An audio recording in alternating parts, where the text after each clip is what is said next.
Bismillahirrahmanirrahim. Assalamualaikum warahmatullahi wabarakatuh.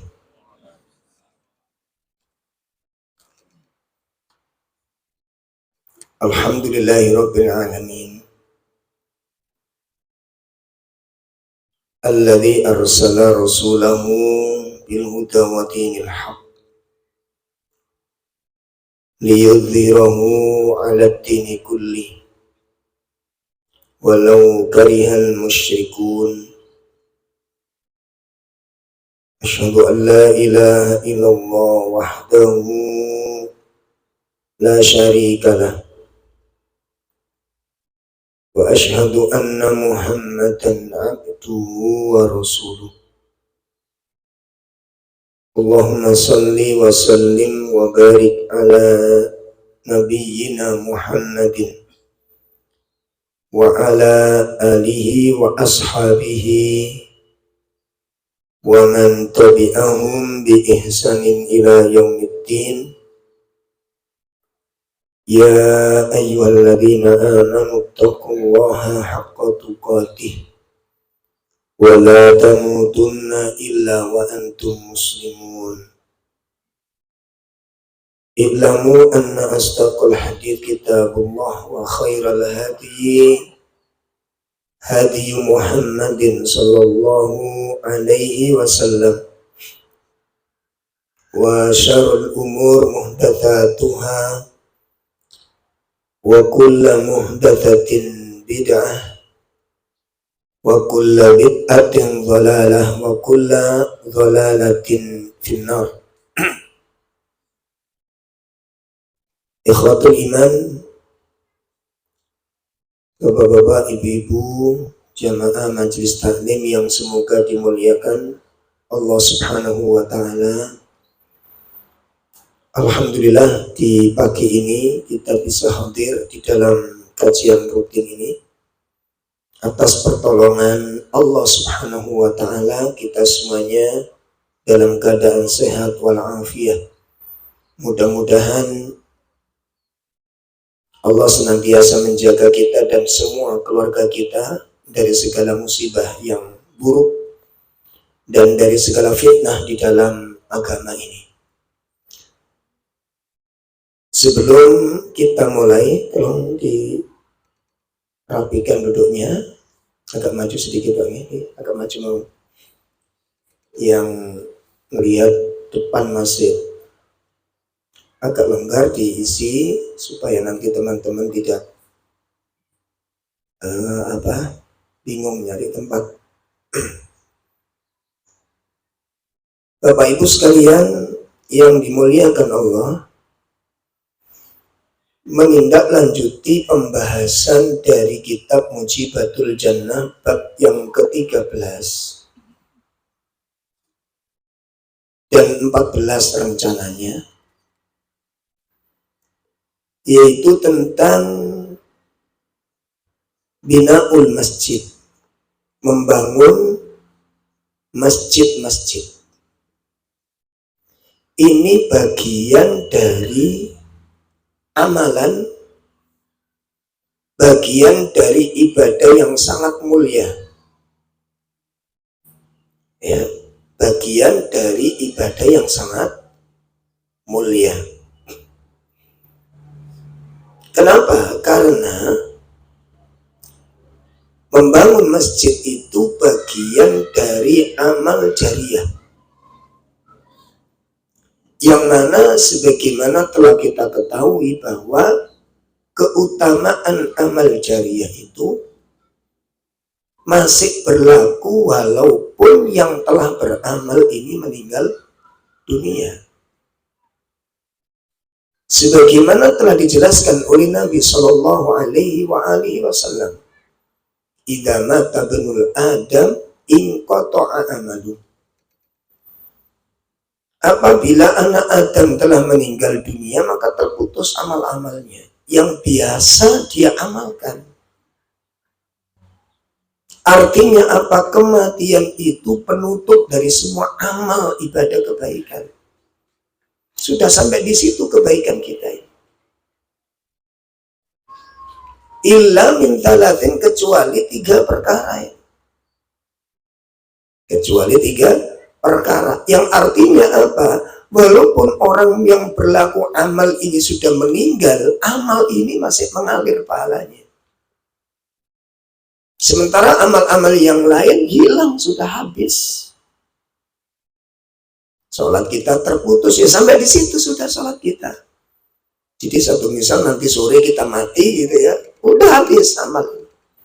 Ngaji kita ya sampai situ, sholat kita ya sampai situ, puasa kita ya sampai situ. Semua amal kita berhenti sudah. Artinya peluang mencari pahala itu sudah nggak ada lagi. Illa min talatin, kecuali 3 perkara ini. Makanya 3 perkara itu kudu digacoi salah sijine. Ya untung-untung nek manjenengan kali kula saged telu-telu niku masyaallah. Ya, soalnya kene pun meninggal itu Pak sing didoleki wis kono liyane Pak, amal sudah. Makanya tolong jangan pernah capek dengan amal. Makanya kalau kita lihat rahasia besar kehidupan para sahabat, mengapa mereka tidak pernah bosan dalam beramal? Apa kuncinya, Pak? Apa konsepnya, Pak? Apa rahasianya, Bu? Mengapa mereka tidak pernah bosan di dalam beramal? Karena mereka memahami tentang hakikat kehidupan ini. Karena mereka paham betul dengan kehidupan dunia ini. Dan mereka menjadikan amal itu bukan sekedar beban, bukan sekedar takallufnya, bebannya kepada Allah. Makanya wong niku nek nglakoni kewajiban sekedar ninggal nih kewajiban, ya syukur-syukur dia. Itu yang gampang capek. Itu yang menimbulkan males. Tapi kalau sudah merubah mindset kita bahwa ibadah itu bukan beban, ibadah itu adalah bukan sekedar kewajiban, tapi memandang ibadah itu adalah hajat,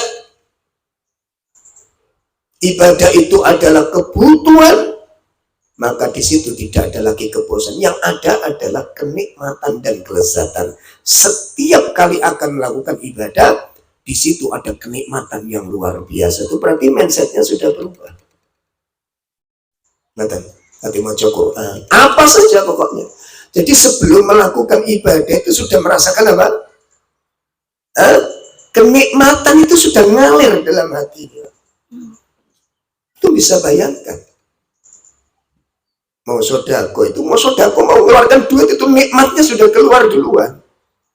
Orang seperti ini nggak pernah bosan berinfak. Orang seperti ini nggak akan ada bosan, kejenuhan di dalam beribadah, nggak akan pernah ada kebosanan.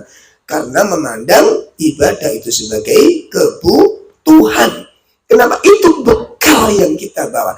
Itu hakikat harta yang sebenarnya kita miliki nanti. Ya. Dan kita yakin, seyakin-yakinnya itu akan menjadi milik kita di akhirat. Akan diberikan Allah kepada kita di akhirat. Itu yang menjadikan kita nggak pernah bosan, nggak pernah lemah, nggak pernah capek di dalam beribadah. Apa saja bentuknya. Itu rahasia kenapa para sahabat antum lihat para sahabat ketika dalam beribadah nggak ada tanda-tanda capek, bosan, lesu, itu nggak ada. Yang ada itu seperti orang kehausan. Sahabat ibadah itu seperti orang apa? Kehausan. Itu kebutuhan soalnya. Makanya untuk gambar sing luwih gampang niku sama dengan jenengan pernah bosen nyekel duit ora? Tahu bosen Pak? Oh, pokoknya duit Pak balik-balik STKI. Bosen nyekel duit. Nggak pernah. Kenapa?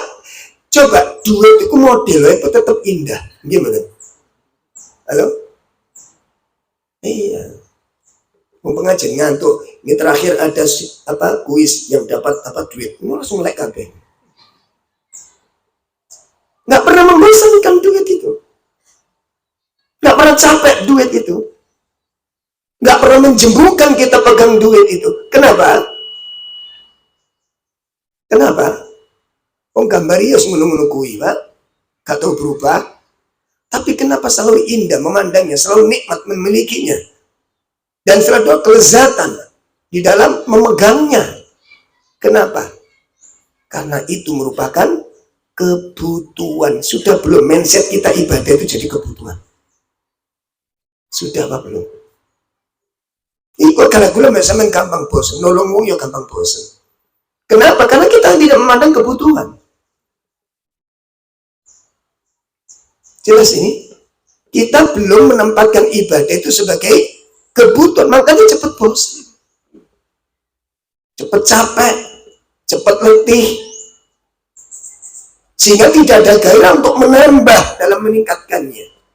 Karena tidak memandang, belum menempatkan ibadah sebagai kebutuhan, pembekalan paling utama di sisi Allah. Kalau panjenengan dengan saya punya pola pikir sedikit aja seperti yang dipikirkan oleh Abu Hurairah, ya, yang dipikirkan oleh Abu Hurairah, dia mengatakan, perjalananku ini sebentar lagi akan panjang, sementara bekal yang aku siapkan sangat sedikit. Tentu bisa kalimat ini bisa kita jadikan pegangan. Seorang Abu Hurairah, penulis hadis terbanyak, yang hidupnya dilimpahkan dan dikorbankan untuk mendapatkan dan mengumpulkan hadis, sampai direwani kelaparan dan kemiskinan. Itu punya statement ketika akan meninggal dunia, perjalananku ini akan panjang, sementara bekalku itu sangat amat sedikit. Itu Abu Hurairah. Terus bagaimana tuh lihat sampai ini? Apa bekale, Pak? Akhirat niku duduk dulinan. Akhirat itu bukan kisah dongeng mistik, tapi satu episode yang kita akan jalani dan kita sedang berjalan menuju tempat itu. Apa bekal yang paling utama yang sudah kita siapkan hari ini? Tak main-main dunia akhirat itu. Surga neraka itu bukan mainan. Ya.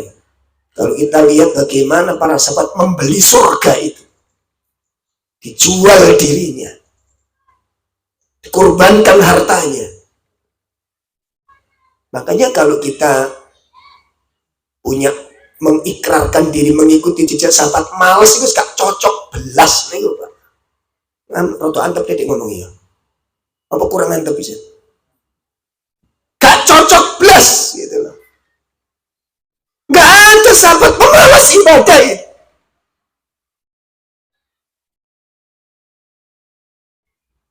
Bosan ibadah itu bukan kelasnya para sahabat, bukan karakter para perindu surga. Surga itu bukan hadiah cuma-cuma yang didapat dengan mimpi dan angan-angan kosong, dengan berongkang-ongkang kaki dan penuh permainan. Tidak, kerja keras surga itu, gak main-main, Pak. Makanya karena para sahabat-sahabat itu ngerti bagaimana cara mendapat surga, gak bisa didapat dengan angan-angan kosong. Walaupun mereka fakir miskin, gak mau ketinggalan dengan surga dengan orang-orang kaya. Kita lalak tuh pagi banget, buka HP berjam-jam ketap ketik Quran gak dibuka-buka. Ini pencinta menjadi surga, ini pengikut para sahabat. Coba evaluasi diri kita. Sudah benar tak kita ingin merindukan surga? Pintu-pintu surga sudah terbuka di depan mata kita. Ada masjid sedang dibangun di mana-mana. Ada keinginan untuk menyumbang, walaupun cuma satu semen sak saja, atau satu butir bata merah saja. Lo kebajut ya. Walaupun itu dibolehkan kalau sebagian demikian. Oleh karena itu ini akan memberikan inspirasi yang cukup baik kepada kita. Kita renungkan, ya, dalam mencapai keridhaan Allah dan untuk mencari pahala yang besar di sisi Allah Subhanahu wa Ta'ala. Kita ingat pesan Allah Subhanahu wa Ta'ala di surat An-Nisa. Coba kita buka.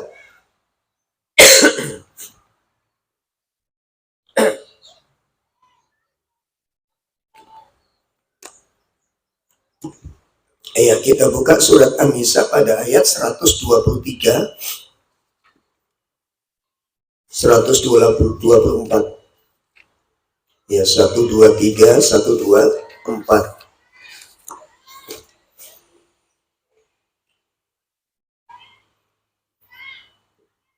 Dan 125, ada 3 ayat yang cukup menarik untuk kita renungkan sebagai pembuka kajian kita pagi ini.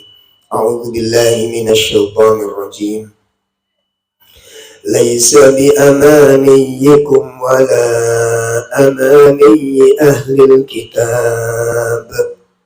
Man ya'mal su'an yujza bihi wala yajid lahu min dunillah ولا يجد له من دون الله وليا ولا نصيرا ومن يعمل من الصالحات من ذكر أو أنثى وهو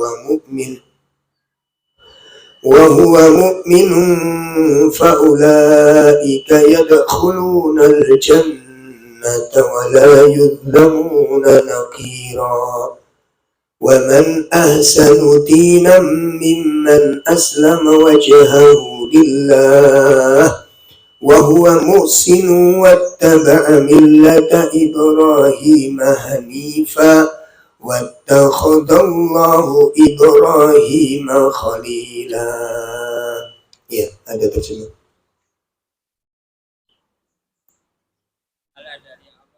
Bismillahirrahmanirrahim. Sudah ada. Pahala dari Allah itu bukanlah angan-anganmu dan bukan pula angan-angan ahli kitab. Barang siapa mengerjakan kejahatan, niscaya akan dibalas sesuai dengan kejahatan. Iya, terus. Dan dia tidak akan mendapatkan pelindung dan penolong selain Allah. Terus. Dan barang siapa mengerjakan amal kebajikan, baik laki-laki maupun perempuan, sedang dia beriman, maka mereka itu akan masuk ke dalam surga dan mereka tidak dizalimi sedikit pun. Kemudian, dan siapakah yang lebih baik agamanya daripada orang yang dengan ikhlas berserah diri kepada Allah dan dia mengerjakan kebaikan dan mengikuti agama Ibrahim yang lurus, dan Allah telah memilih Ibrahim menjadi kesayangannya. Masya Allah. Barakallahu fikum. Pada ayat 123 itu menjelaskan bahwa al-jannah, surga itu tidak bisa kamu dapatkan dengan angan-angan kosongmu dan juga angan-angan kosong ahli kitab. Perhatikan, surga tidak bisa diperoleh dengan al-amani. Aman ini ku angan-angan kosong. Apa sih yang dimaksud angan-angan kosong niku, Pak? Angan-angan kosong niku rumangsa dadi wong apik ning gak tau nglakoni apik. Kok jelas? Ya. Jadi kalau kita menyatakan kami orang baik, tunjukkan kebaikan apa yang sudah kita lakukan. Lek ngaku-ngaku dadi wong akeh sak pirang-pirang wong sing ngaku-ngaku dadi wong apik niku. Ning kula mbek sampean nglakoni apik iku aku sing ya apa? Surga itu nggak bisa diperoleh dengan cara seperti itu. Ya, maka ayat berikutnya mengatakan barang siapa yang berbuat keburukan, yujzati, dia akan diberi balasan keburukan tersebut. Walaupun dia beranggapan dirinya orang yang baik, delok amalmu, delok kelakuanmu, lihat perilakumu, lihat tingkah lakumu, waktumu itu kamu habiskan untuk apa? Itu yang akan menjadi balasan bagimu. Duduk aman rumangsamu. Sambung jelas? Jadi orang diberi pahala di sisi Allah Ta'ala itu bukan karena angan kosong. Dan para ulama menyebutkan al-amani itu bagian dari talbisul iblis. Apa talbisul iblis niku? Jebakan-jebakan syaitan. Orang Barang dibangun angan-angan kosong, rumangsa dadi wong apik, rumangsa dadi wong mulya. Ning gak tau nglakoni kemuliaan. Coba evaluasi lagi, amal yang paling utama yang sudah kita lakukan apa kira-kira? Ya, dari deretan amal-amal utama, afdhalul a'mal, di antara afdal atau amal-amal yang utama itu apa saja yang sudah mampu kita lakukan. Nih, itu yang akan kita bawa. Makanya perbuatan kita, walaupun kita ngaku jadi orang soleh, ngaku jadi pengikut sahabat, nek perbuatan itu menyelisih ora katut, Pak. Jelas ini?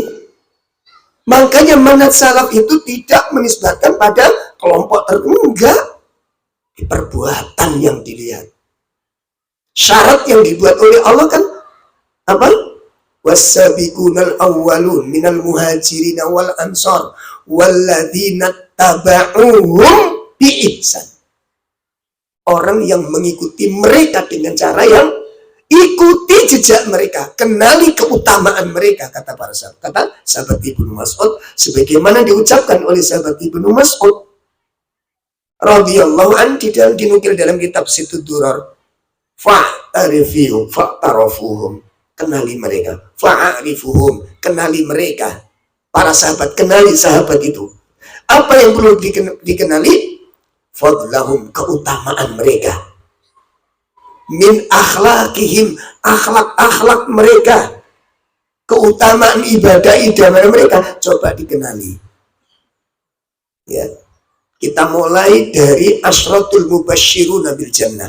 10 sahabat yang dijamin surga oleh Nabi.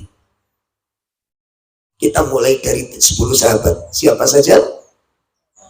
Abu Bakar, Umar, Utsman, Ali, dan seterusnya. 6 hari bisa. 10 sahabat ini. Pertanyaan, mengapa mereka dijamin surga? Abu Bakar, bagaimana kita tertarik nggak dengan amalan Abu Bakar? Setelah membaca tarikhnya Abu Bakar, setelah membaca biografinya Abu Bakar, kira-kira apa yang menarik hati kita untuk kita ikuti jejaknya Abu Bakar?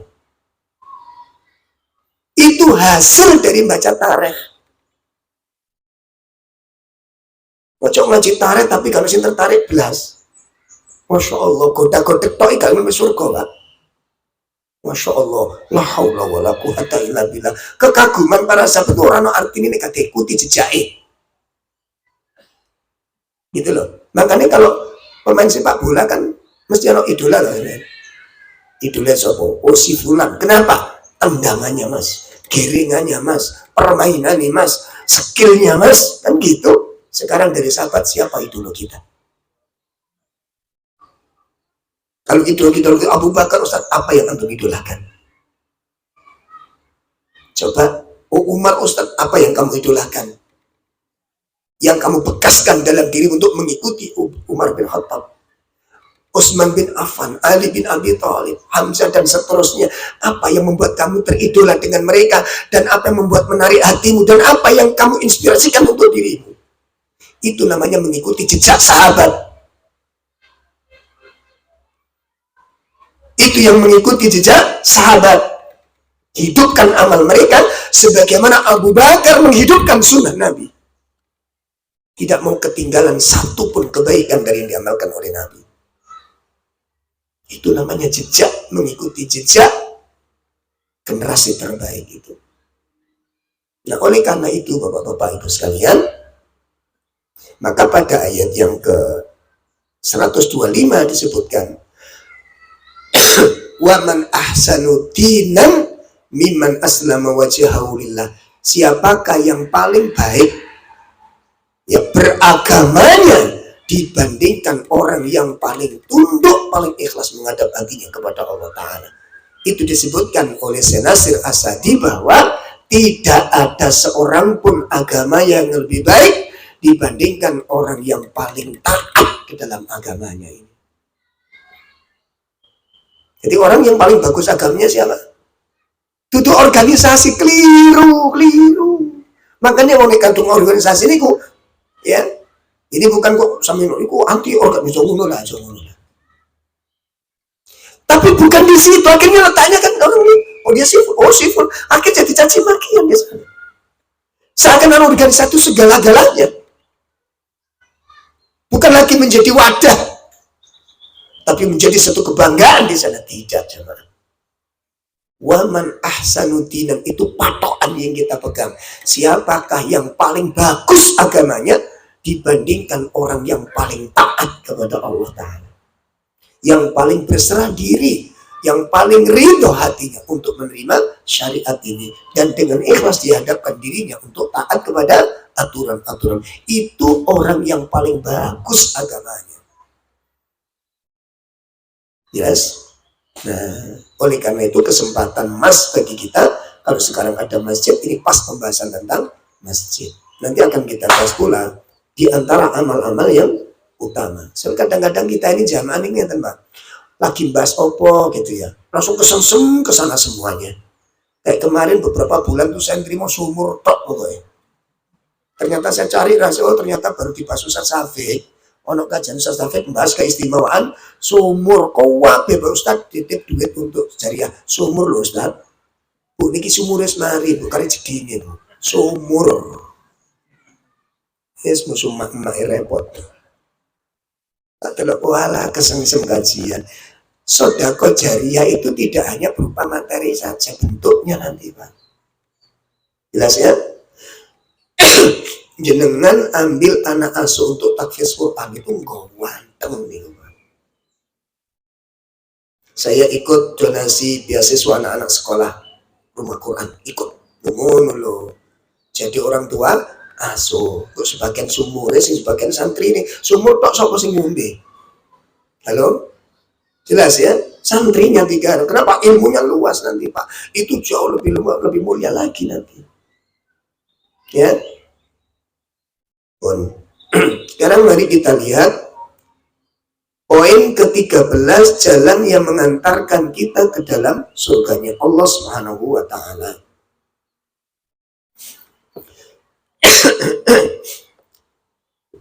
Yang ke-13 adalah membangun masjid. An Utsman bin Affan radhiyallahu an, dari sahabat Utsman bin Affan radhiyallahu an,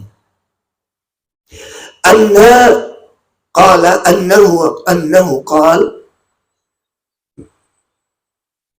sami'a Rasulullah, dia mendengar dari Nabi sallallahu alaihi wasallam qala, bersabda, man bana masjidan, barang siapa yang membangun sebuah masjid,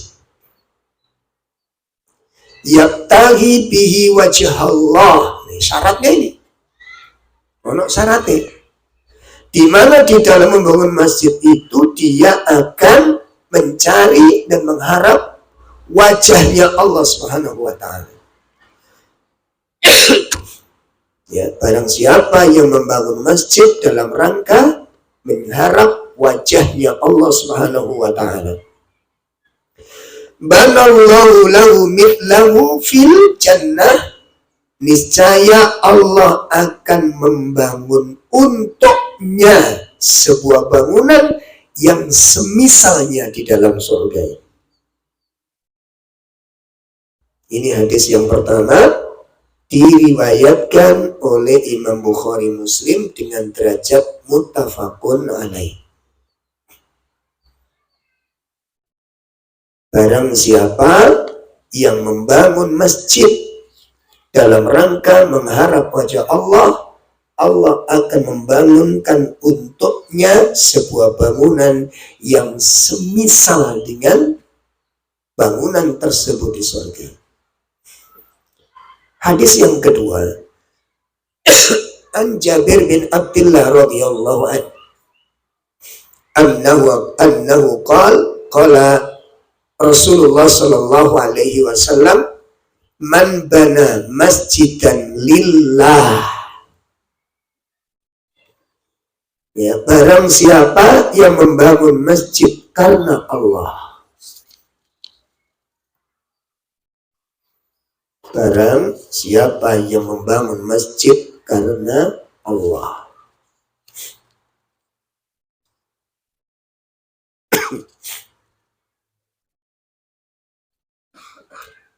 kamafhasin qotatin,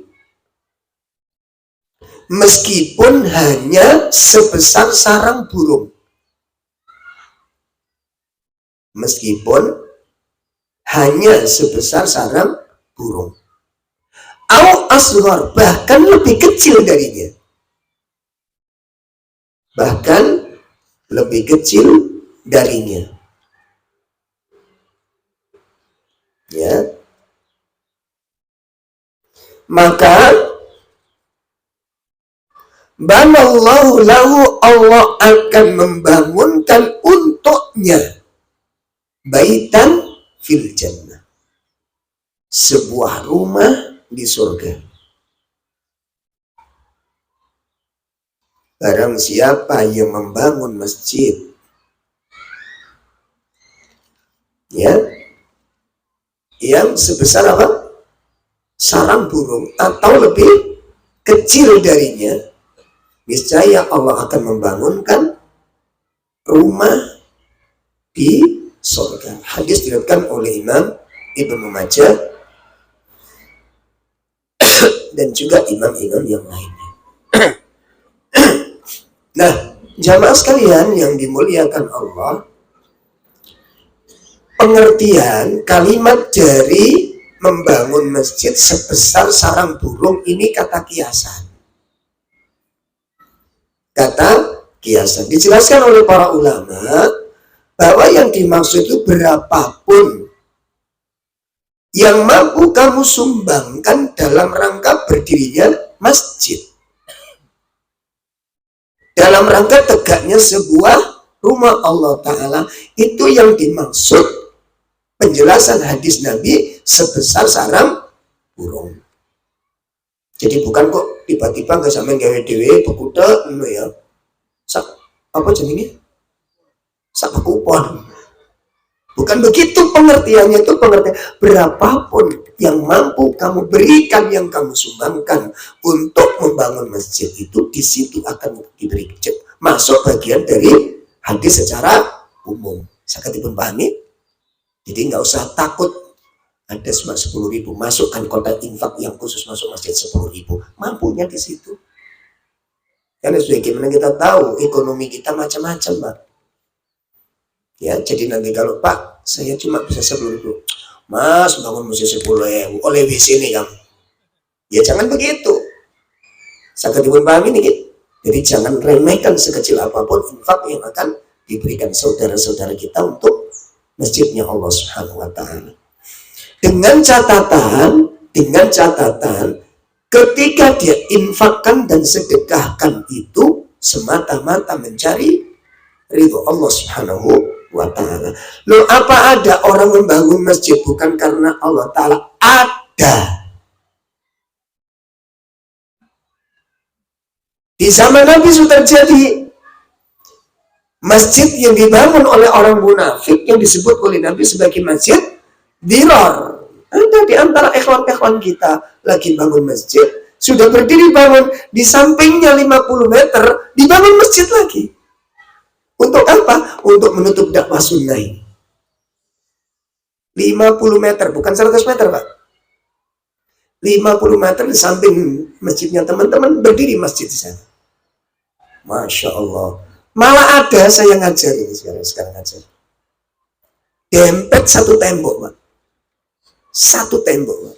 Jadi air gerojokan udah di situ. Iki ya opo bimbangin aku ya raro ya. Allah, saya diundang kajian di situ, saya datang, kok kaget saya. Waktunya kan, bukan waktunya Mas. Masjid sebelah. Loh, kan dia jejer. Hah? Ya Allah, tadi ini akan rundingan, Pak. Gantian di sini siapa? Ya Allah, iki apa ceritanya? Saya belum nanya asal usul iki piye pire. Dan kita yang buat tadi satu, Pak. Jadi cuma gandeng demplat itu sudah. Ya. Kalau di teman-teman ada di mana? Wakil mana wakil? GPI ya. Masya Allah, si sabar. Pondoknya sabar itu nikmat. Ya. Maka yang demikian ini tidak akan diterima ibadahnya.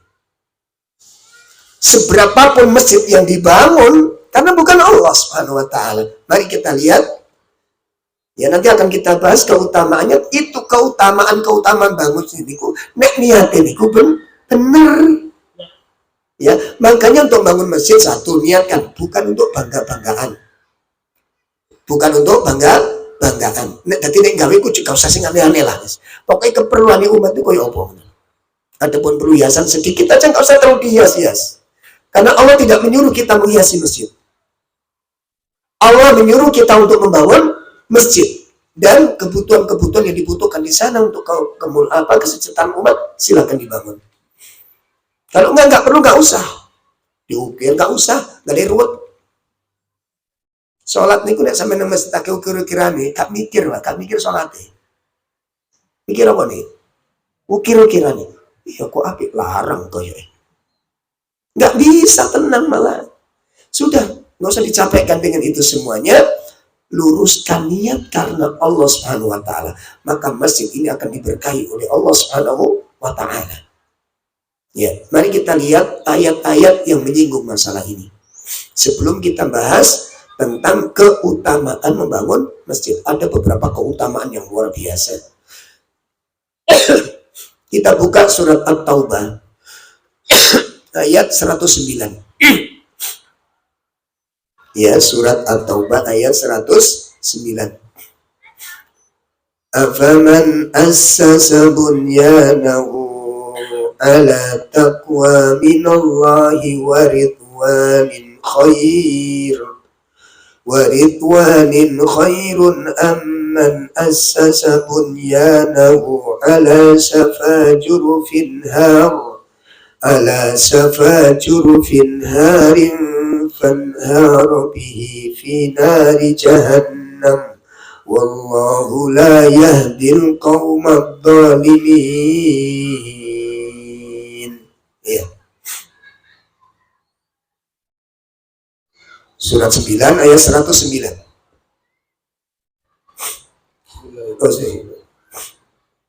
Maka apakah orang-orang yang mendirikan bangunan masjid atas dasar takwa kepada Allah dan keridhaannya itu lebih baik, ataukah orang-orang yang mendirikan bangunannya di tepi jurang yang runtuh lalu bangunan itu roboh bersama-sama dengan dia ke dalam neraka jahanam? Allah tidak memberi petunjuk kepada orang-orang yang zalim. Apa kata Allah? Apakah orang yang membangun masjid atas dasar takwa karena Allah, ingin mendekatkan diri kepada Allah, jadikan masjid dibangun untuk tegaknya jamaah, berkumpulnya kaum muslimin di sana, membentuk peradaban dalam kehidupan kaum muslimin di sana, ataukah mereka membangun masjid di atas tepi jurang yang akan runtuh? Maksudnya apa ini? Tujuannya nggak benar. Ini namanya masjid sakit hati. Ya, kasih aja nama masjid sakit hati. Ada memang seperti itu. Maka yang demikian ini, seberapapun mereka semangat di dalamnya, mereka tidak mendapatkan apapun kebaikan. Karena niat awalnya sudah tidak benar. Jelas ini? Makanya kita dalam bangun masjid, ya jangan lirik-lirik orang, oh di sana ada anunya. Nggak usah tertarik yang demikian. Itu namanya nggak punya kepribadian. Udah ditolak aja yang bagus, di manajemen yang bagus, maka masjid itu akan menjadi magnet yang luar biasa. Ya, ada manajemen yang baik, ditata yang baik, ya perawatannya yang bagus, pelayanannya kepada jamaah sangat bagus. Siapapun yang masuk di sana dihormati dengan cara yang baik, disapa dengan cara yang baik. Ya, itu akan menjadi magnet masjid tersebut. Ya, nanti kapan-kapan teman-teman untuk manajemen masjid mau duduk bareng-bareng, ya. Antum jauh-jauh nanti ke mana? Manajemen ke Jogokarian, mulai oleh foto nih tok. Tak delok kanca-kanca Sidoarjo niku ditrak nang ora iso beda wonge. Beda wonge ora iso wong kono niku wong tawaduk. Mungkin blegedut. Ya, studi banding misalnya tidak jarang juga akan berubah, nek sifatnya gak berubah wonge. Apa sudah tak jalan ini? Ya, itu teman-teman kalian, mas ini apa nih? Kita studi banding, Jokokan studi banding lagi ada sekarang di Solo itu apa itu? Ada baru sekarang yang lebih heboh lagi itu. Suatu yang Namira, masya Allah. Ya Namira apa Namira boy? Hah? Keliling ngaji ke sana. Foto aja pahala ya, langgar gitu loh ya. Pahala orang berbeda ya. Gak usah jauh-jauh. Itu niatnya sudah nggak benar gitu ya. Nah, jadi kalau niatnya nggak benar, sehebat apapun masjid itu dia akan membawa kebaikan untuk dirinya. Jelas ya, luruskan niat, bersihkan tujuan, bersihkan keinginan, jangan sampai ternodai dengan niat-niat yang lain. Nah, sekarang mari kita lihat apa keistimewaan ketika seseorang membangun masjid karena Allah dengan niat yang baik tersebut.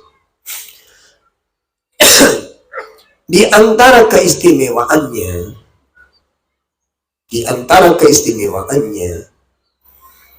yang pertama sebagaimana hadis tadi dari Jabir bin Abdullah bahwa orang yang membangun masjid artinya ikut berpartisipasi.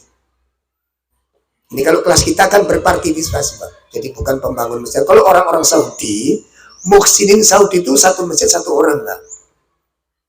Kami dulu ada di yayasan tersebut soalnya. Saya ada di yayasan tersebut.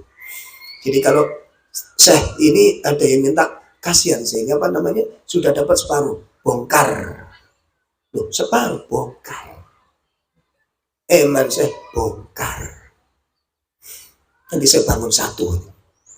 Loh ngono Pak. Itu muhsinin Saudi. Kalau kita udah separuh, kurangnya didik gimana? Kasih tembangun. Saudi begitu, muhsinin sana itu begitu. Kalau nalangi apa renovasi nggak mau, harus membangun satu masjid, satu paket dengan kamar mandi, biasanya begitu. Ya. Nah, maka kalau kita itu bagian dari ikut berpartisipasi dalam membangun masjid, sebagaimana telah disebutkan oleh hadis yang kedua tadi, mereka akan mendapatkan satu bangunan rumah di dalam surga. Pertama, itu bagi yang tertarik. Sekali lagi, yang tertarik ingin mendapatkan rumah di surga, silakan berpartisipasi di dalam membangun masjid. Kemudian yang kedua, mendapatkan balasan yang setimpal. Yang kedua, Pak, mendapatkan pahala yang setimpal sebagaimana hadis yang pertama yang diriwayatkan oleh Imam Bukhari Muslim. Kemudian yang ketiga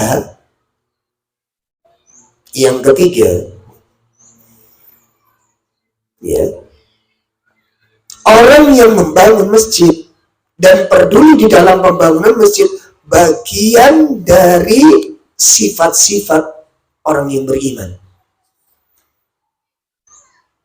Itu bagian dari sifat-sifat orang yang beriman. Allah Subhanahu wa taala menyebutkan hal ini di surat At-Taubah ayat 18. Allah Subhanahu wa taala berfirman, surat At-Taubah ayat 18. Innama ya'muru masajidallahi man amana billahi wal yawmil akhir wa aqamas salata wa ataz zakah wa lam yakhsha illallah fa'asa ulaika ay yakunu minal muhtadin. Ya. Sesungguhnya yang memakmurkan masjid Allah hanyalah orang-orang yang beriman kepada Allah dan hari kemudian, serta tetap melaksanakan sholat, menunaikan zakat, tidak takut pada apapun kecuali kepada Allah. Maka mudah-mudahan mereka termasuk orang yang mendapatkan petunjuk. Masya Allah, ini ya. Allah Subhanahu wa Ta'ala menyebutkan bagian dari tanda-tanda iman seseorang. Apa itu? Memakmurkan masjid Allah Subhanahu wa Ta'ala. Peduli dengan masjid. Ya, peduli dengan masjid itu bagian dari orang-orang yang memakmurkan masjid. Ini. Makanya disebutkan itu hanyalah orang-orang yang beriman kepada Allah, beriman dengan hari akhir. Lihat berikutnya. Bukan hanya sibuk membangun masjid, menjadi sumbangan sana sini. Setelah itu dia tinggalkan masjid. Ya, waktu membangun tuh Masya Allah keluar semuanya, Pak. Semua pasukan keluar. Sampai jalan kemana-mana dia tempuh itu. Tapi begitu masjid selesai pula amal solehnya.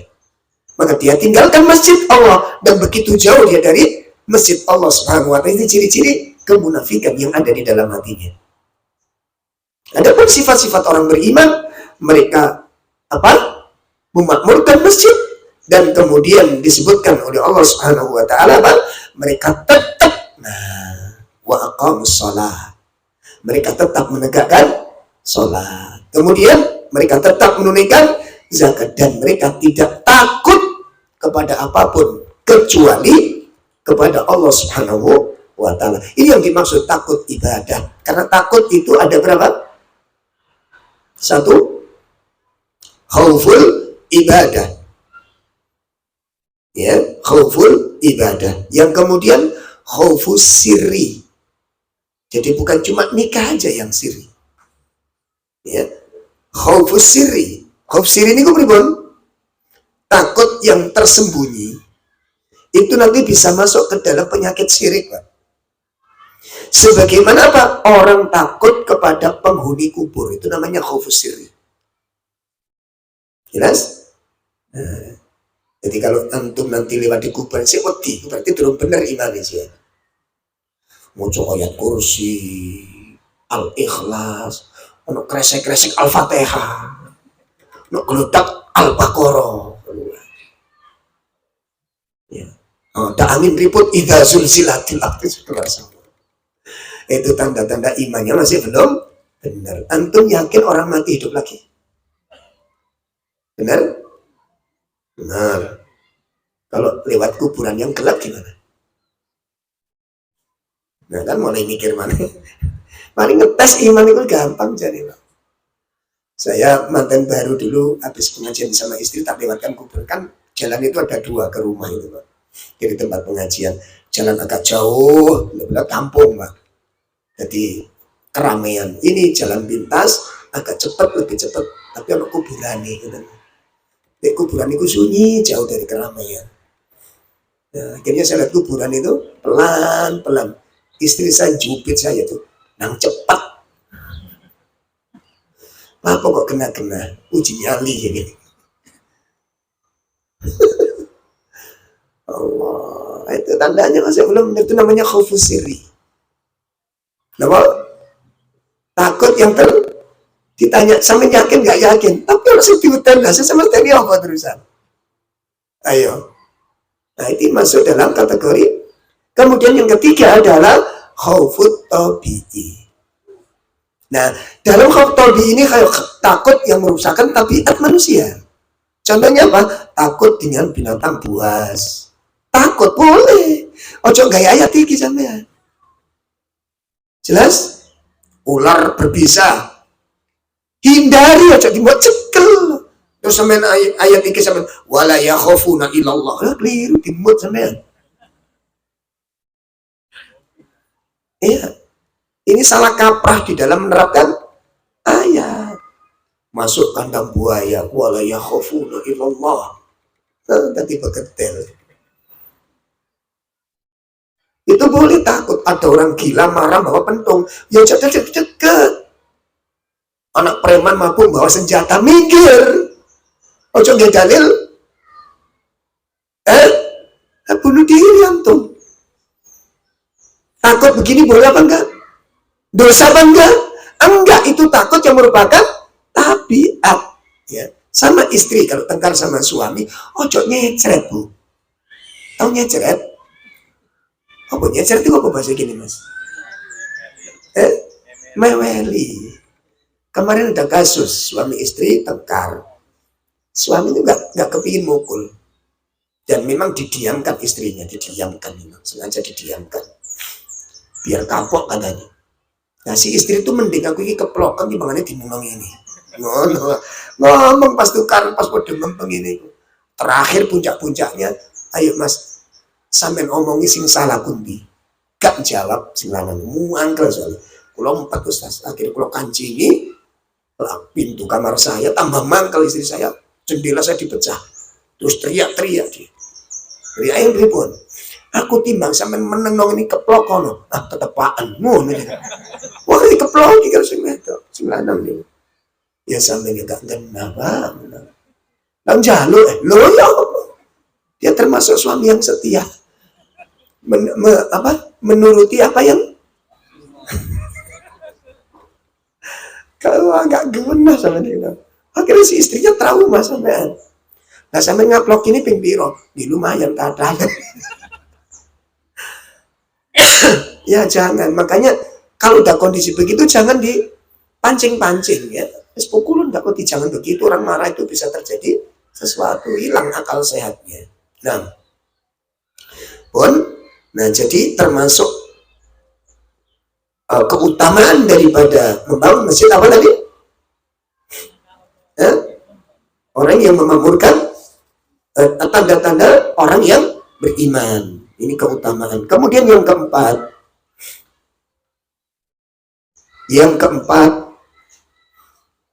ya, keutamaan di dalam membangun masjid adalah apa? Termasuk afdalul a'mal. Termasuk afdalul a'mal. Sebuah athar dari sahabat Umar bin Khattab radhiyallahu an, ya, yang diriwayatkan oleh Imam Ibnu Khuzaimah, Imam Al-Hakim. Beliau mengatakan ini sahih, hadis sahih menurut persyaratan Al-Bukhari wal Muslim. Apa kata Umar? Umar mengatakan innal a'mala tatabaha. Sesungguhnya amalan-amalan itu selalu membanggakan diri antara yang satu dengan yang lainnya.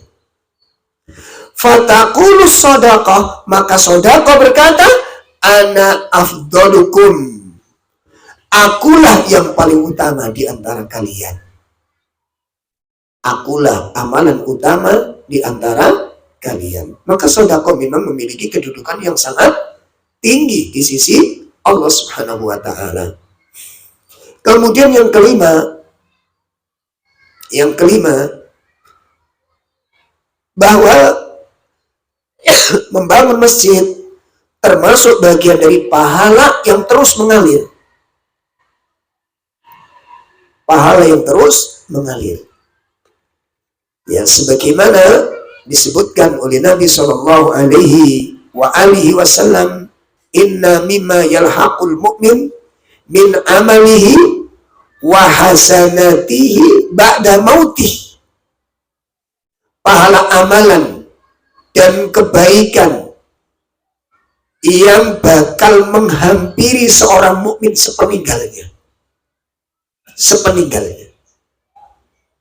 Ya, pahala amalan dan pahala kebaikan yang akan menghampiri seorang mukmin sepeninggalnya nanti. Maka wadzakara min dzalik, Nabi SAW menyebutkan apa? Beliau menyebutkan di antaranya adalah mushaf. Mushaf wa mushafan warathahu au masjidan banahu. Mushaf yang dia wariskan. Makanya ada sebagian jariah dengan apa? Mushaf Al-Quran. Ada sebagian demikian. Kemudian ada pula yang membangun masjid. Au baitan li ibni sabil. Atau rumah untuk apa ini? Ibnu sabil, para perantau. Terus sekarang apa namanya, Mas? Rumah singgah. Masya Allah, itu bagus sekali ya. Au naharon ajrahu au sadaqatan akhrajah min malihi fi sihatihi wa hayatihi yalkhahu ba'da mautih. Ya,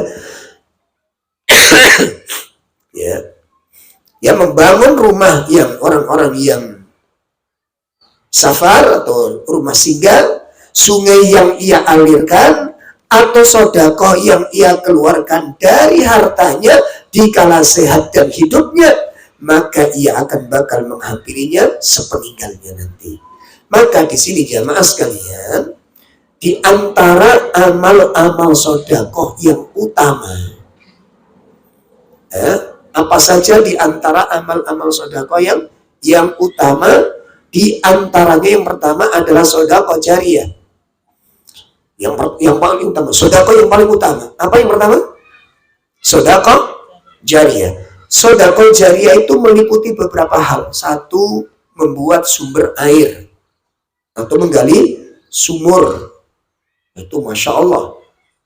Ya, nanti akan ada program-program seperti itu. Kemudian yang kedua adalah membangun masjid. Ini sodakoh yang paling utama. Ini yang termasuk jariyah. Yang pertama tadi apa? Membuat sumber air. Yang kedua apa? Membangun masjid. Kemudian apa? Mengajarkan ilmu yang bermanfaat. Ya, mengajarkan ilmu yang bermanfaat. Makanya bapak-bapak ngajari anaknya, semangat. Saya bukan ustadz. Apa kalau nggak ustadz nggak punya peluang mengajarkan ilmu? Hah? Kalau nggak ustadz, apa nggak punya peluang mengajarkan ilmu? Punya, ayo ikhwah. Makanya kalau punya cucu, punya anak kecil, yang senang dekat dengan mereka. Ayo sama Abi, makan sama Abi. Latih bismillah, latih baca Al-Fatihah, ajari abinya. Masuk kamar mandi, dianterin. Di situ diajarkan cara adab-adab masuk kamar mandi. Yang senang dampingin anak. Itu peluang kita untuk melakukan amal. Jadi setiap anak masuk kamar mandi baca doa, maka orang yang mengajarkan ilmu tersebut dia akan mendapatkan pahala. Ya, makanya awali sebelum anak-anak masuk TK, jangan awali dulu abata pengenalan huruf, sehingga semua huruf Anda ajarkan. Itu peluang emas bagi Anda untuk mendapatkan ilmu yang, karena setiap dia baca Quran, huruf-huruf itu akan terbaca. Betul apa enggak? Antum nggak usah minder barangkali. Mas sampean bagian ngajari Iqra jilid 1. Yes, ngono loh. Sing seneng kok jilid 1, aku jilid 6 lah. Loh jangan, jilid 1 itu yang paling sulit. Dan itu jika bakal semua amal akan masuk di dalamnya. Ketika dia baca kitab, bawa nggak jilid 1 ini? Jangan remehkan orang paling utama jilid 1 ini. Tapi ya jangan dengan kajian ini kemudian nggak mau jilid 2 ya. Semua ini jilid 1 semuanya. Kemudian yang keempat termasuk amal jariah apa? Berinfak dan memakafkan mushaf Al-Quran. Berinfak atau mewakafkan mushaf Al-Quran itu buku-buku yang bermanfaat. Buku-buku yang bermanfaat. Makanya antum yang senang dengan demikian ini. Ya, keutamaan wanita, siapa yang menyuruh jilbab, kasihkan, beli 3 buah, kasih akhwat-akhwat yang membutuhkan. Ya. Buku kasihkan ibu-ibu yang mungkin membutuhkan, yang belum berjilbab, mau tak kasih hadiah buku ini, silahkan dibaca, barangkali bisa bermanfaat. Masya Allah. Kemudian diantaranya apa? Membangun rumah ibnu sabil, ya, membangun panti asuhan, termasuk di dalamnya rumah-rumah janda-janda yang miskin. Masya Allah. Dan kalau ketemu janda gini langsung bangun semua. Nah itu yang pertama, sedekah jariyah. Yang kedua termasuk amal yang paling utama apa? Bersedekah kepada karib kerabat. Ya, terutama yang memendam permusuhan, terutama. Ini lebih utama lagi, Pak. Ya, karib kerabat yang memendam permusuhan itu lebih utama lagi. Kemudian yang ketiga, bersedekah pada sehat dan saat lagi membutuhkan duit. Masya Allah. Ya, makanya sodakohnya orang sehat lagi sakit itu beda. Lebih utama mana? Yang utama mana? Waktu sehat. Kenapa? Lagi-lagi seneng-senengnya duit. Ya. Iya. Tapi kalau dermawannya biasanya waktu sakit lebih dermawan. Kenapa? Kapan butuh. Sama di rumah sakit itu. Kata istrinya, ya, ini ada roti sambil makan, nggak usah.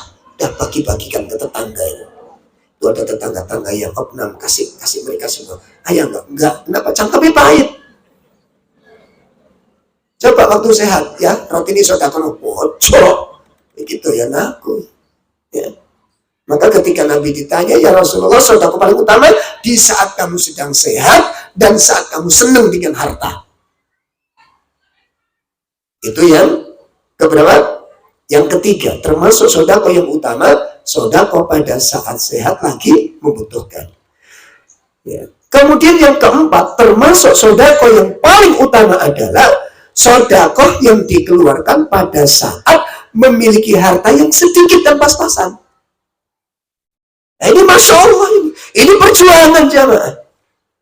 Jadi kalau orang yang miskin, pas-pasan hartanya, kerja rok-rok asem, rok asem itu tutup ngerok itu asem ya, kadang kerja kadang tapi infak itu yang utama.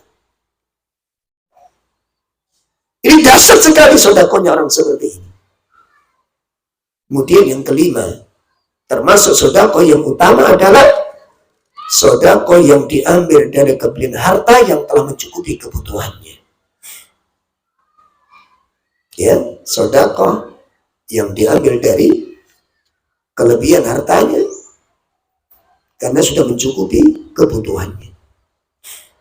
Kemudian yang keenam adalah sedekah untuk menjadi tanggungan keluarga. Untuk orang tua itu Masya Allah, makanya kalau antum ditelepon ibu ya dipinjemi atau dimintai, udah nggak usah eman. Nggak usah ditahan harta untuk orang tua ya, nggak usah ditahan, Allah akan kembalikan. Dan kalau kita yang dijadikan judukan yang seneng, biasanya kalau setiap butuh ke kita, seneng apa seneng? Ayo kan, ojo ngaji ini tok nggowo tuh sedekah dan mempet pamit ibu bu, anak sampean kan akeh. Ini bukan jawaban orang-orang soleh, ayo ikhwah. Dan termasuk ilmu yang diajarkan belum masuk ke dalam pikirannya. Karena ada sesuatu yang menyumbat pikirannya ini. Sekarang saya tanya, apa yang kita keluarkan untuk orang tua kita itu hilang atau enggak? Hilang atau enggak?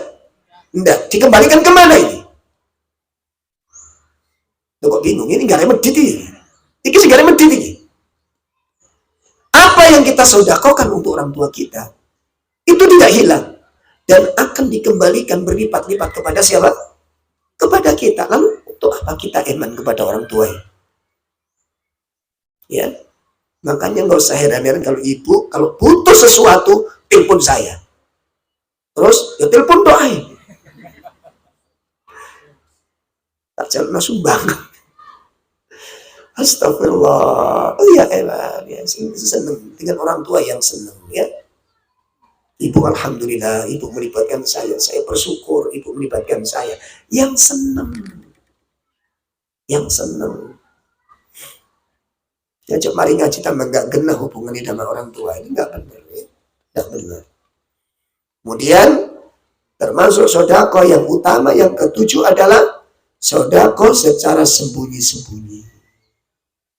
Dengan tujuan mencari keridhaan Allah agar tidak menimbulkan ujub. Ya. Tapi ojo kemudian dicerita-ceritakan ya. Sedekah kana wong terus kirim besok diceritakno. Ini wis teko semen ya. Iya, alhamdulillah. Teko aku tapi gak ojo ngomong ya. Nek kepethuk wong ini Mas, ketak nih. Saya meniku ngelarang mau cerita tapi sampe dhewe cerita. Enggak benar, karena riak itu Pak. Allah ya. Sedekah yang tersembunyi. Kemudian yang kedelapan, sedekah yang paling utama adalah sedekah di bulan Ramadan. Ya. Dan di 10 hari pertama Dzulhijjah. Itu sedekah yang paling utama. Di bulan Ramadan. Ya, makanya saya pesan ke teman-teman yang bapak-bapak, ibu-ibu yang diparingi rezeki lebih, ya. Jadi nek awal Ramadan kudu punya rancangan, Pak. Ini saya alhamdulillah beberapa tahun dapat amanah dari beberapa teman Ustadz. Saya pesen 15 teman-teman pengajian. Maksudnya data teman-teman miskin 1 bulan saya jamin penuh. Jadi 1 bulan awal itu sudah dikirim 1 karung Pak, beras untuk keperluan 1 Ramadan. Masya Allah, ini ada ikhwan kita, bukan orang kaya, bukan biasa dia, mobil nggak punya dia ya, tapi nggak usah minta nomornya ya antum ya, bahaya antum. Bener ini ya, data 15 ikhwan-ikhwan yang paling duafa di pengajian ini. Saya nanya ke antum kok semangat kenapa? Coba Ustaz bayangin, kalau ini dimakan orang-orang soleh, istrinya, anak-anaknya, dan dia ahli tahajud, semua pahala di Ramadan saya dapatkan semuanya. Kalau dia itikaf, karena sudah terpenuhi, dia itikaf 10, saya dapat gitu. Tolong teman-teman yang punya kekayaan, antum kelihatan kayanya itu di situ. Di situ, bukan ngaji bawa mobil, urunan mengkeret. Itu penampilan nih, kalau Bang Supiati ini melarat mengenai. Gayanya tok kayak Wong Suki, petenteng, bawa kontak, kena infak mengkeret. Sampean ero apa jenenge? Binatang apa jenenge? Siput, tahu siput? Apa jenenge? Bekecot, ini kayak uyah, ngerti ya? Jangan seperti ini jadi orang. Itu nggak gentle namanya. Kita temukan di sana sini penampilan tampang orang kaya itu. Tapi begitu dimintai untuk membantu temannya, afwan, butuh duit gak butuh afwan. Gayamu tok esoki kamu ini. Hatimu melarat, hatimu itu. Miskin hatimu itu. Fakir kamu. Gak layak petentang-petenteng begini. Pun si petanteng gak usah sumpah. Bertobat kepada Allah. Dikatakan kaya itu di situ ya ikhwah. Sampai saya nangis, kan terin beras nangis, ya Allah. Temen yang tak kasih berat ikut nangis. Loh kok banyak Ustaz? Iya, ini untuk 1 bulan Ramadan antum gak kepikiran udah apa? Berbuka sahur untuk ini sudah. Ini amanah dari ikhwan. Masya Allah, sampaikan nangis ayo ikhwan. Coba di awal Ramadan, di mana dia untuk mencari beras 2 kilo aja sulitnya, ini sudah terin 1 karung. Ini kalau dihitung-hitung, Masya Allah. Yang orang kaya cuma pantas ini nggak kaya cuma. Dan bisa demikian. Ya, maaf. Mungkin bahasa agak kasar ya. Mohon maaf ya. Ya cewek, atau melek ini deh. Ngaji dok sampai ngelain. Kemudian yang ke-9 adalah sedekah ya kepada teman dan sahabat fisabilillah, untuk sabilillah, untuk dakwah. Nggak usah nanti. Ya, itu yang ke-9. 10 termasuk sedekah yang utama adalah sedekah kepada tetangga. Itu diantara macam-macam sedekah. Nah, jadi kita teruskan keutamaan membangun masjid. Poin yang berapa tadi? Poin ke-5, termasuk amalan yang mengalir, yang senang itu ya, yang senang. Kemudian yang ke-6, keutamaan membangun masjid. Sedekah untuk membangun masjid adalah sebagai naungan di akhirat. Sebagai naungan di akhirat. Masya Allah. Qala Rasulullah sallallahu alaihi wasallam, di mana Nabi SAW bersabda, kullu imri'in fi dhilli sadaqatihi hatta yufsala bainan nas. Setiap orang akan berada di bawah naungan sedekahnya. Masya Allah. Ya, setiap orang akan berada di bawah naungan sedekahnya. sampai kemudian diputuskannya perkara-perkara di antara manusia. Hadis diriwayatkan oleh Imam Ibnu Khuzaimah dan juga Imam Ibnu Hakim. Dalam riwayat yang lain, inna dhillal mu'min yaumal qiyamah sadaqatuhu. Sesungguhnya naungan seorang mukmin pada hari kiamat itu terletak pada sedekahnya. Masya Allah. Jadi kalau kula sampean ke sedekah, terutama di masjid, itu akan menjadi naungan kita di sisi Allah di saat kita tidak ada orang yang mendapat naungan. Salah satu di antaranya adalah as-sadaqah, yang bisa memberikan jaminan kepada kita semuanya untuk mendapatkan naungan dari Allah Subhanahu wa Ta'ala. Kemudian yang ketujuh, keutamaan dalam membangun masjid adalah memudahkan jalan menuju surga.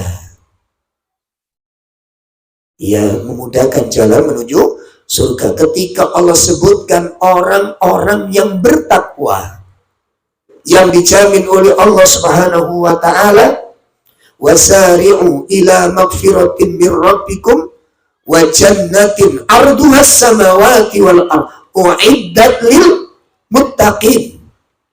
Maka ketika Allah sebutkan orang-orang yang bertakwa yang akan dijamin oleh Allah akan surga yang luasnya demikian itu, Allah sebutkan alladzina yunfiquna fis sarra wad dharra. Orang yang senantiasa menginfakkan hartanya di waktu apa? Di waktu lapang maupun di waktu sempit. Ini termasuk daripada membangun masjidnya Allah Subhanahu wa Ta'ala. Kemudian yang kedelapan, akan mendapatkan pahala yang berlipat-lipat gandanya. Allah Subhanahu wa Ta'ala berfirman dalam surat Al-Baqarah surah Al-Baqarah 261. Al-Baqarah 261. Allah Subhanahu wa Ta'ala berfirman, a'udzu billahi minasyaitonir rajim. Mathalul ladzina yunfiquna amwalahum fi sabilillah kamathali habbatin anbatat sab'a sanabila fi kulli sumbulatin mi'atu habbah wallahu yudha'ifu liman yasha' wallahu wasi'un alim. Perumpamaan orang yang menginfakkan hartanya di jalan Allah seperti sebutir biji yang menumbuhkan 7 tangkai. Pada setiap tangkai ada 100 biji. Allah melipat gandakan bagi siapa yang Dia kehendaki. Karena Allah Maha luas, Maha mengetahui. Masya Allah. Kemudian yang ke-9,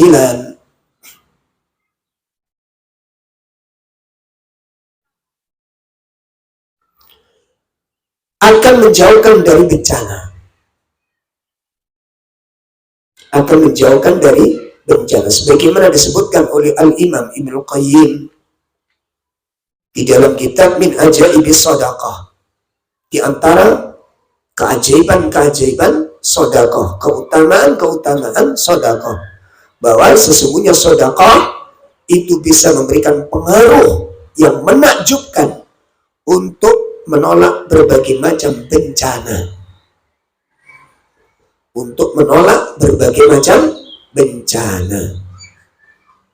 Kemudian yang ke-10,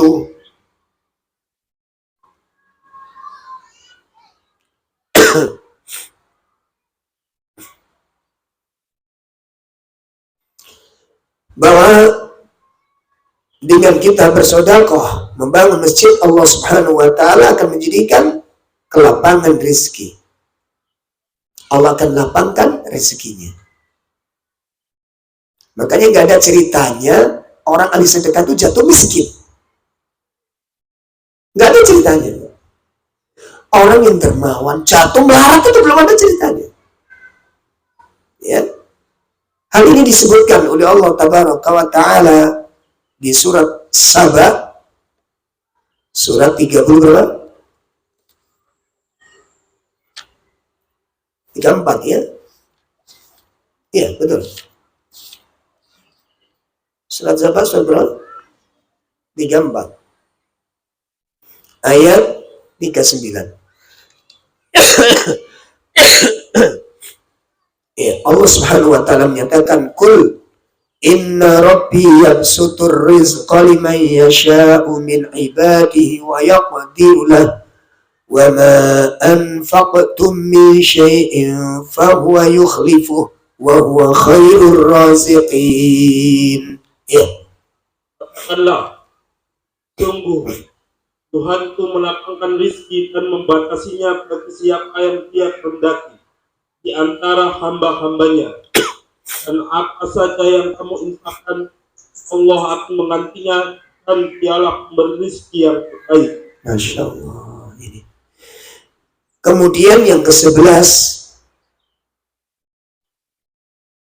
bahwa sedekah apapun bentuknya termasuk dalam masjid itu akan menjadikan penghapus dosa. Penghapus dosa. Sebagaimana disebutkan oleh Nabi SAW yang diriwayatkan oleh Imam At-Tirmidzi, as-sadaqah tudfi'ul khati'ah kama yudfi'ul ma'an nar. Sedekah itu bisa menghapus dosa, memadamkan dosa sebagaimana air bisa memadamkan api. Masya Allah ya. Jadi sedekah itu bisa memadamkan dosa, artinya menghapus dosa itu. Panasnya neraka akan dipadamkan dengan sedekah itu.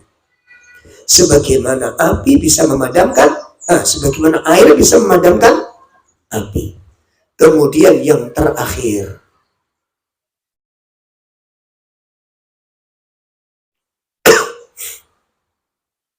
bahwa